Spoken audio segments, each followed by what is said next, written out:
Alright, in order to simplify this expression, what I'm first going to do is just cancel any common factors in the numerator and denominator of this expression. So in this case, these n's cancel, so 2 of these n's cancel with 2 of the n's in the numerator, leaving me with an n to the 12th in the numerator. And then these 6 b's cancel 6 of the b's in the denominator here, leaving me with a b to the 7th. So after that simplification right there, what I'll get is a 5 n to the 12th on top and a 11 b to the 7th in the denominator. Alright, that's step number 1.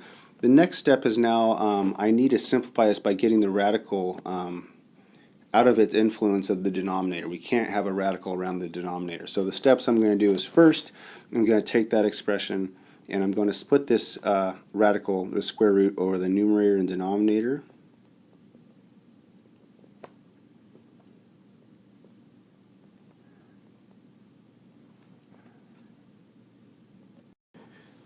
And then to rationalize this denominator, what I'm going to multiply is the numerator and the denominator by 11b to the 7th. Or the square root of 11b to the 7th. The reason I do that is because when I multiply these two denominators together, if I multiply the same square root by itself, what I always end up with is just this expression 11b to the 7th without a square root. So the whole main purpose of that move was just to make that happen, but I have to now clean up what's happening in the numerator. Now what I have in the numerator is a 55 n to the 12th b to the 7th. Okay, so I've rationalized the denominator. Now what I need to do is just clean up what's going on up here in this radical. And so this is simplifying just like previous sections.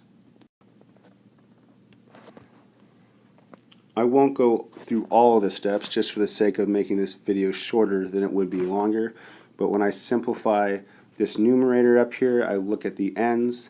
Those n's are divisible by this index, so I divide 12 by the index of 2 to get n to the 6th out here.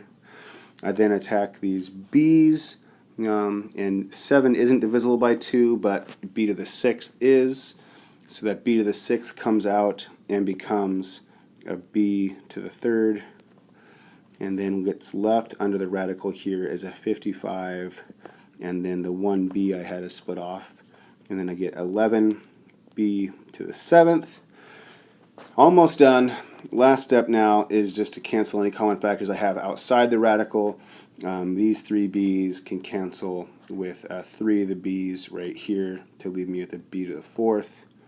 For a final answer, I promise this is the end to the 6th, square root of 55b over 11b to the 4th.